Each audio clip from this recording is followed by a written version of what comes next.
sermón es cuando decir Señor no basta o no es suficiente. Y acá el Señor está haciendo una de las cosas más incómodas de todo el Sermón del Monte. Está hablando algo que creo que a todos le debió haber hecho mover los cimientos de sus creencias. Porque, a ver, les pregunto, ¿es posible, hermano, hablar de Jesús o de Dios y no conocerlo realmente?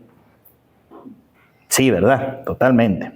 Aunque estas preguntas no me las respondan, simplemente son preguntas retóricas, evalúenlas dentro en su interior y allí díganme realmente. ¿Se puede realmente servir en el nombre de Dios y aún así llevar vidas separadas, apartadas de Él? Ayer nomás conversaba con un muchacho que me dice, me convertí al Señor a los 15 años. Me hicieron una oración en una iglesia y todo esto, pero mi vida no había cambiado todavía. Realmente no había tenido un encuentro personal con el Señor. Yo estoy en la iglesia de los 15 años, pero fue hasta tanto que tuve un verdadero encuentro con el Señor y allí fue donde me afirmé. Pero este muchacho iba a campamentos, hacía obras de servicio dentro de la iglesia y aún así estaba con una pésima relación con su Dios. Entonces, ¿puede una vida llena de actividad espiritual o llena de actividad eclesiástica asegurarnos de que tenemos comunión con Dios? Dado todo esto, ¿será que el activismo es la solución para que nuestra iglesia pueda tener una buena comunión con el Señor? Muchas veces creemos esto. Muchas veces pensamos que para yo poder estar bien con Dios tengo que hacer 25 actividades dentro de la iglesia. Entonces trabajo con los adolescentes, con los jóvenes, con los preadolescentes, con aquello, lo otro. Y entonces ahora sí estoy bien comprometido con el Señor. Puede ser que estés comprometido con la iglesia, pero no necesariamente estás comprometido con el Señor. Porque el activismo no necesariamente te va a garantizar una vida de comunión con Dios. En teoría, si vos tienes muchas responsabilidades dentro de la iglesia, tienes mucho por qué orar. En teoría, tienes mucho por qué clamar. Y entonces tienes que entrar en la presencia de Dios. Si eres responsable, entonces eso sí te pudiera dar una buena comunión con el Señor.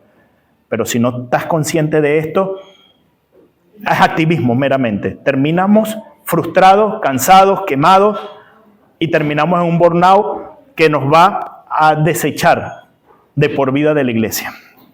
Jesús, hermano, al cerrar este sermón, no se dirige a una comunidad de ateos ni de paganos. Se está hablando de un pueblo que es profundamente religioso. Es un pueblo que su ley está basada en la palabra del Señor. Y todo lo que hacen gira en torno del templo de Dios, de la religión que ellos profesan. Así que el Señor sabe a quién les está hablando y ellos saben de lo que el Señor les está diciendo. Son personas que oran, son personas que profesan la fe, son personas que ayunan, son personas que predican incluso, los que estaban allí escuchando el sermón de Jesús. Y todo se estaba haciendo en nombre de Dios, todo. Aún así, el Señor, como todo amor que es y ama tanto a las personas, no les iba a permitir irse de ese lugar engañados. No les iba a permitir que se fueran sin haberle aclarado bien el punto. Aunque esto le ganara un par de enemigos, aunque esto le hiciera que muchos quisieran apedrearlos allí por haberle dicho esto. Así que esto que vamos a leer ahora nos confronta de una manera tremenda. ¿Por qué? Porque mi fe es solo confesión o es devoción. ¿Es mi fe realmente algo que sale de acá adentro o es algo que yo simplemente profeso de aquí, de la boca hacia afuera? Aquí no hay parábolas. Acá no hay una cuestión que usted dice, no, es que tiene una interpretación. No, acá no es una parábola. Acá es algo así tajante. Como lo leíste, así tenés que interpretarlo. No hay cosas suaves, no hay promesas abiertas. Hay una verdad central en esto que vamos a leer ahora. No todo el que habla de Cristo vive bajo su señorío, a pesar de que le diga Señor. Y sin embargo, este pasaje no es que nos aleja de Dios. Tengan en cuenta que este pasaje, al contrario, nos hace un llamado directamente a que tengamos más comunión con el Señor. El único Señor que salva y conoce a quienes son suyos. Por eso les invito a que leamos este pasaje que está en Mateo 7, 21 al 23. Son 4 versículos hermosos. Dice de la siguiente manera: no todo el que me dice Señor, Señor, entrará en el reino de los cielos, sino el que hace la voluntad de mi Padre que está en los cielos. Muchos me dirán en aquel día: Señor, Señor, ¿no profetizamos en tu nombre? Y en tu nombre echamos fuera demonios, y en tu nombre hicimos muchos milagros. Y entonces les declararé: nunca os conocí, apartaos de mí, hacedores de maldad. Nunca os conocí, apartaos de mí, hacedores de maldad. Y lo primero que quiero destacar de este pasaje es la confesión que hacen muchas personas y que harán muchas personas, que probablemente está correcta la confesión, pero que no garantiza la entrada al cielo.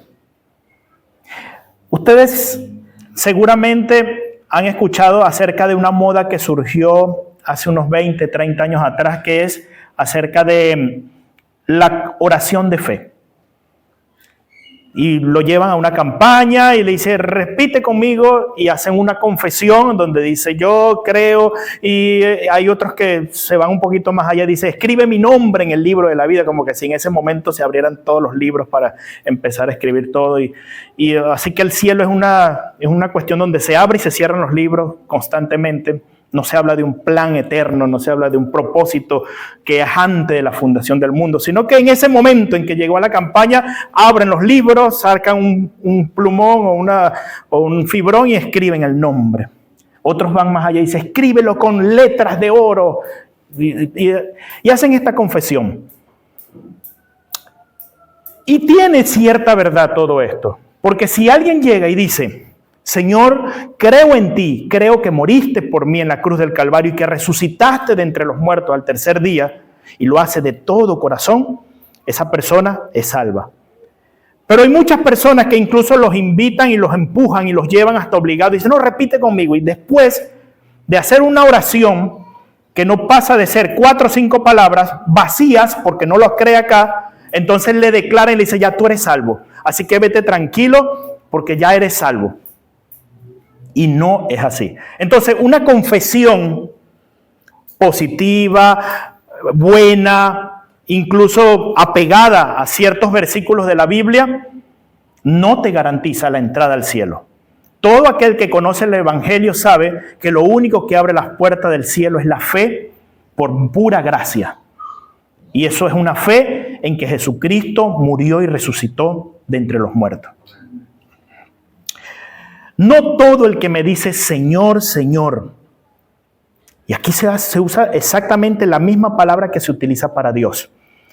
¿Ves que nosotros en el español tenemos una palabra Señor que no es la misma que se usa acá?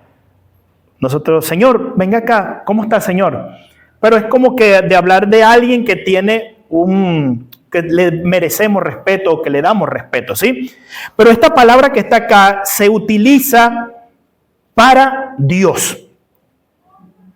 Es la palabra griega que se utiliza para denotar a Dios. Y entonces el Señor mismo dice: no todo el que me dice Señor, Señor. Y Jesús no es que está cuestionando el tema de la palabra, cómo lo dicen, no. Él cuestiona realmente cómo estás viviendo esas palabras y esa confesión que estás diciendo. El problema no es llamar a Jesús Señor, sino si realmente al llamarlo Señor obedeces a Jesús como Señor. Allí donde está el meollo del asunto. Jesús no critica a quienes niegan su señorío. No, ahí no está diciendo nada de eso. Él está hablando más bien de los que confiesan su señorío, pero no le obedecen, no siguen a cabalidad lo que el Señor les está diciendo. Esta palabra que nosotros, o que el Señor trata de decir acá, Señor, Señor, lo que denota es reconocimiento de la autoridad. Puede ser también un lenguaje litúrgico, porque cuando estamos en la iglesia hablamos mucho de Señor. Yo debo haber dicho ya, hasta en 5 minutos de sermón, debo haber dicho 20 veces Señor, y cuidado sin más. Es una confesión religiosa. Y el problema no es doctrinal, el problema realmente viene siendo posicional, existencial. ¿Cómo yo me ubico cuando te digo Señor? ¿Me ubico debajo de tus pies para obedecerte? ¿O simplemente lo hago de acá para allá? Lucas 6, 43, 46 lo dice. ¿Por qué me llamáis Señor, Señor y no hacéis lo que yo digo? Y ahí golpea todo. Se llámenme todo lo que quieran Señor, pero hagan lo que yo digo. De lo contrario, no sirve de que me diga Señor. O sea, es positivo que me diga Señor. Está muy bueno que me diga Señor. Pero si no hace lo que yo digo, es en vano. No sirve.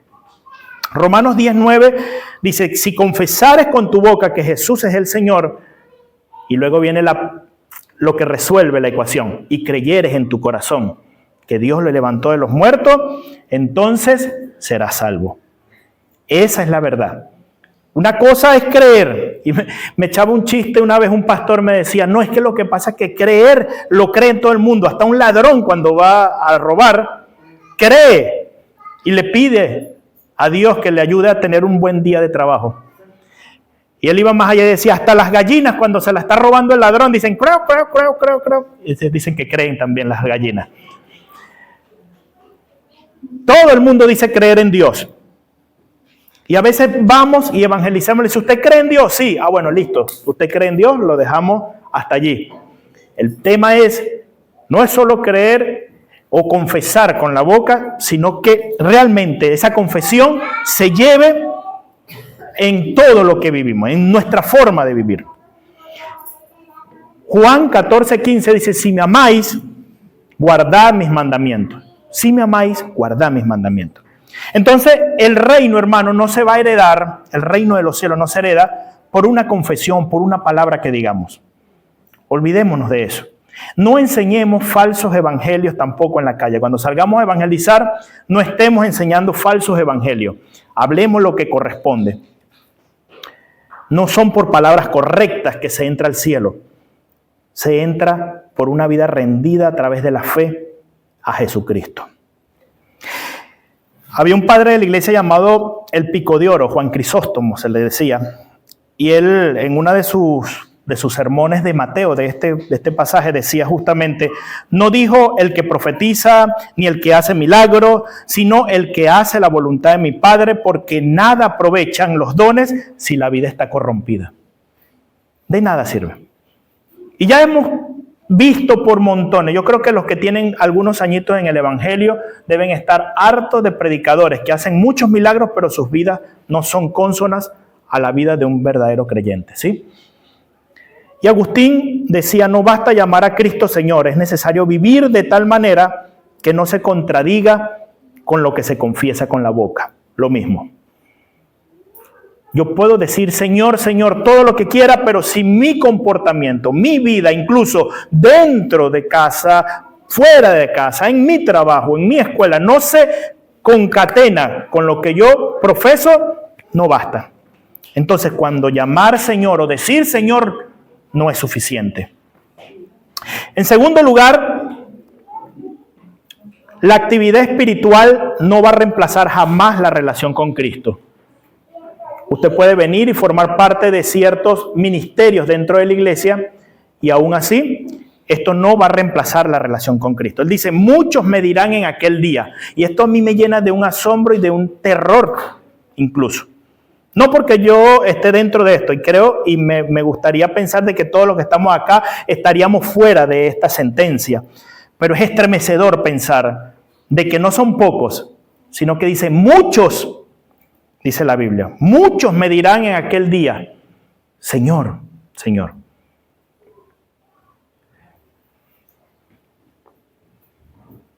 A veces pensamos que por vestirnos como evangélicos, por hablar como evangélicos, por cargar la Biblia como la carga un evangélico, ya está todo.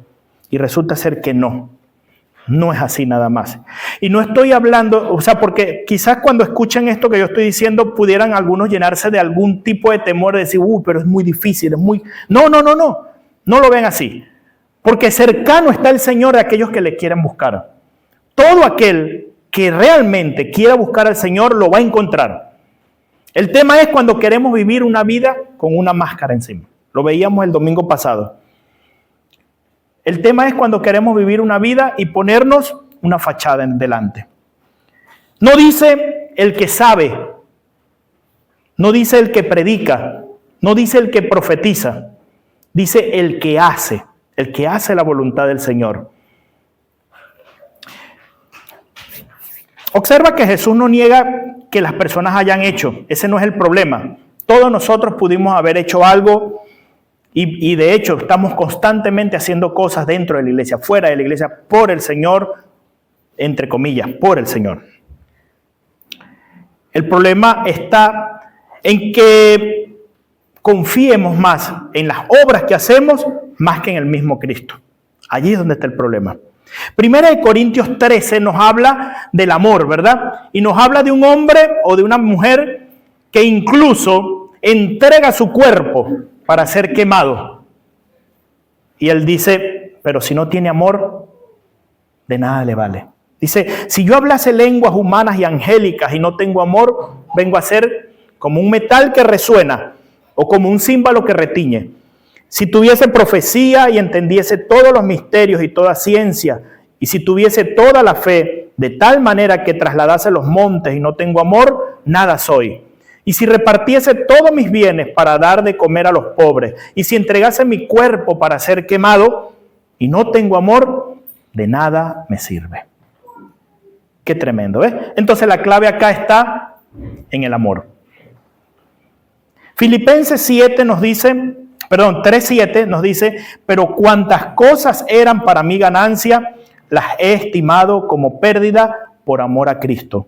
Y ciertamente, aún estimo todas las cosas como pérdida por la excelencia del conocimiento de Cristo Jesús, mi Señor, por amor del cual lo he perdido todo y lo tengo por basura para ganar a Cristo y ser hallado en Él, no teniendo mi propia justicia, que es por la ley, sino la que es por la fe en Cristo, la justicia que es de Dios por la fe.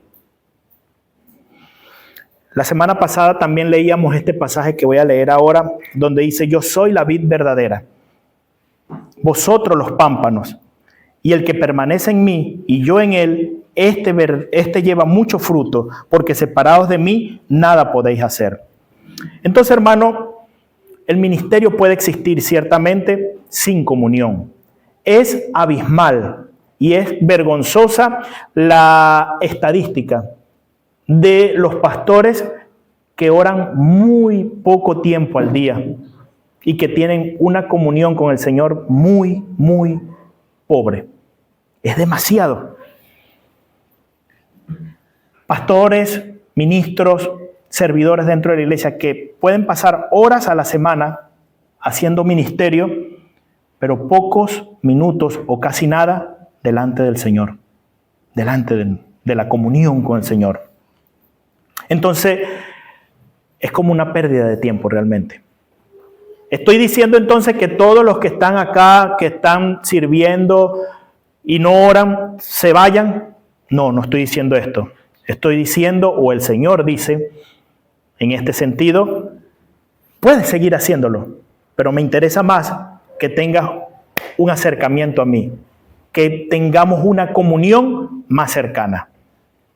Y acá viene lo más tremendo de todo. Y en tercer lugar es lo que quiero resaltar acá. El juicio se define, es por la relación y no por la reputación. ¿Ok? El juicio se va a definir por esto. Gracias.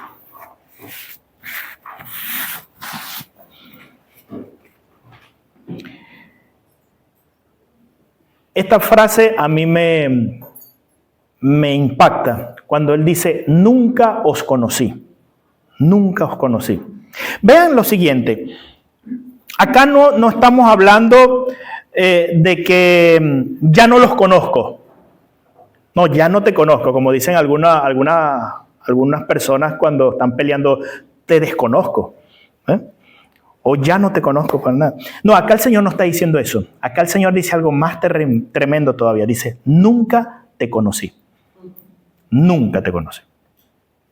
Porque la palabra conocer en este sentido bíblico habla más de comunión, de acercamiento. Habla de tener una relación personal. Y entonces el Señor les dice, estas personas ciertamente oraron, profetizaron, predicaron, hicieron milagros, hicieron todo esto, pero sin comunión conmigo. Por ende, yo nunca los conocí. Nunca pude conocerlos. ¿Y qué tremendo esto? Vuelvo y repito, él no dice, yo ya no los conozco. Porque muchos quieren decir, oh, perdió la salvación. No. Acá no estamos hablando de perder la salvación. De hecho, la salvación no puede perderse. Y estas personas que el Señor les dice, nunca os conocí, simplemente estuvieron, pero nunca fueron salvos. Jamás fueron salvos. Todo comienza igual, en tu nombre. Las personas creen que están haciendo todo en el nombre del Señor. Y todos creemos que lo estamos haciendo en el nombre del Señor. Y él dice, en tu nombre profetizamos. Lo que habla de un ministerio verbal. ¿Sí? En tu nombre hicimos exorcismo. Echamos fuera demonios. Lo que habla de autoridad espiritual. Y luego llega y dice, y en tu nombre hicimos milagros de poder visible. Aún así, ni la buena predicación, ni hacer milagros poderosos y de tener autoridad espiritual contra los demonios, me garantiza, según este pasaje, tener comunión con Dios. ¿Me estoy dando a entender? Nunca os conocí, dice el Señor. Jesús, esto es un dato curioso acá, porque Jesús no niega que lo hayan hecho. Lo que quiere decir es que puede ser que hayan lugares donde se estén haciendo este tipo de cosas, y yo sé que esto le puede causar un cortocircuito a algunos, porque se cree que, no, el que hace esto es porque tiene que estar muy bien delante del Señor. Y acá el Señor te está diciendo, predicaste, profetizaste, echaste fuera demonios, sanaste, pero aún así, yo no te conozco, nunca te conocí. Y las personas pueden confiar en sus obras para creer que están bien delante del Señor. Vámonos un poquito más a lo simple. Yo soy líder del ministerio de hacer regalitos dentro de la iglesia.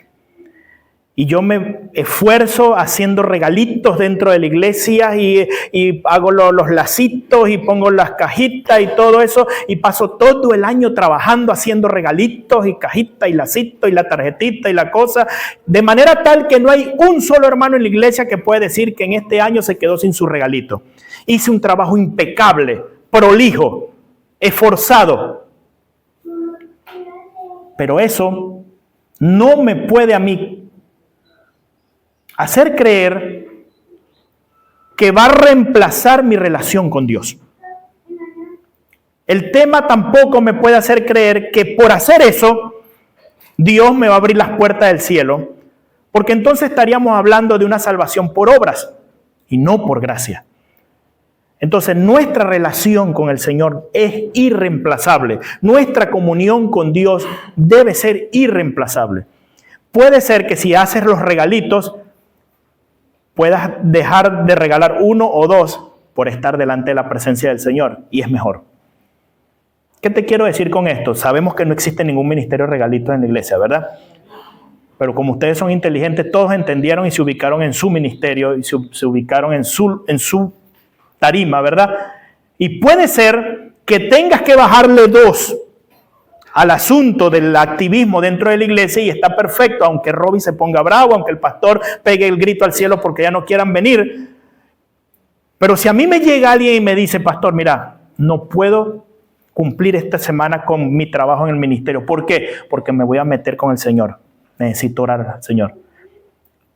Yo, en vez de ponerme bravo, te doy un aplauso. Y es necesario muchas veces que demos un paso atrás para poder entonces contemplar la grandeza de nuestro Señor y después, renovado y teniendo todo en nuestra comunión arreglado, hacer lo que el Señor nos dirige a hacer. Sea mucho o sea poco. Ante el Señor no hay ni mucho ni poco. El Señor no va a contabilizar lo que tú hagas. El Señor quiere tu relación, tu comunión. Él quiere estar en esa comunión.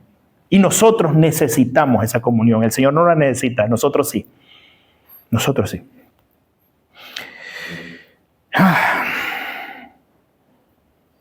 Y vuelvo y repito. Él no dice, dejé de conocerlos. Él dice, nunca os conocí. Juan 10:14 dice, yo soy el buen pastor y conozco mis ovejas, y las mías me conocen. Y esto habla muy claro de que si somos ovejas del Señor, somos bien conocidos por Dios.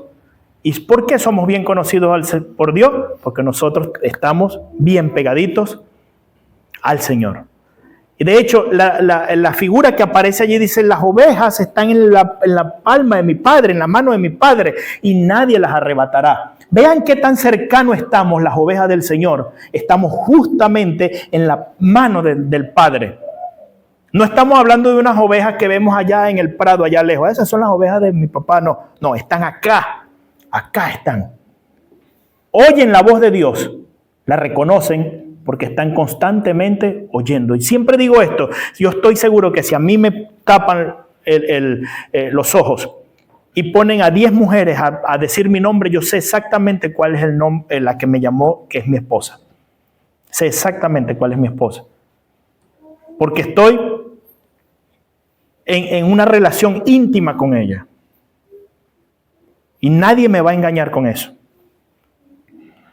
No es porque habla mucho mi esposa y estoy cansado. No, es por eso.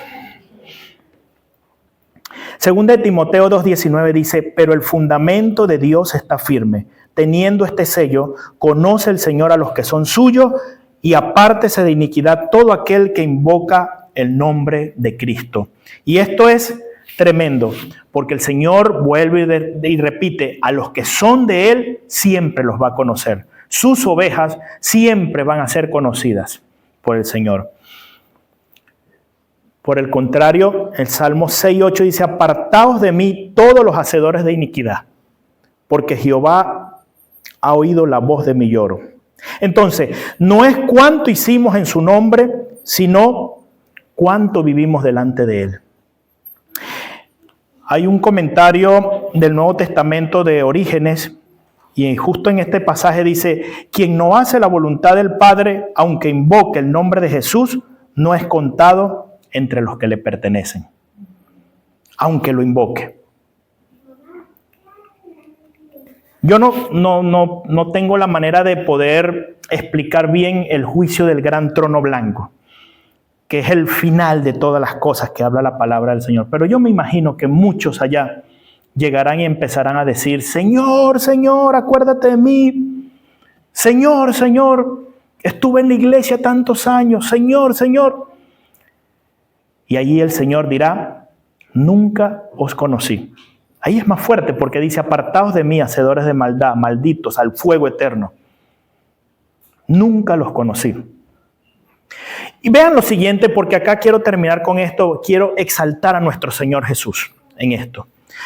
Porque en este lugar, Cristo se pone como el juez, quien recibe el clamor.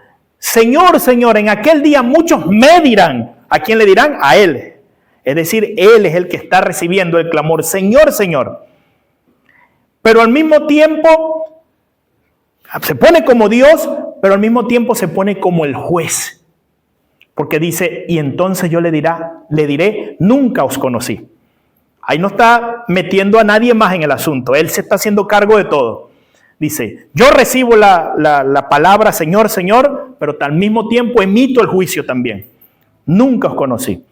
Y si esto no nos hace alabar al Señor y glorificar a Dios, que es nuestro Dios y nuestro juez, entonces no sé qué más puede ser. Pero todo esto apunta a que nuestro Señor es el juez también.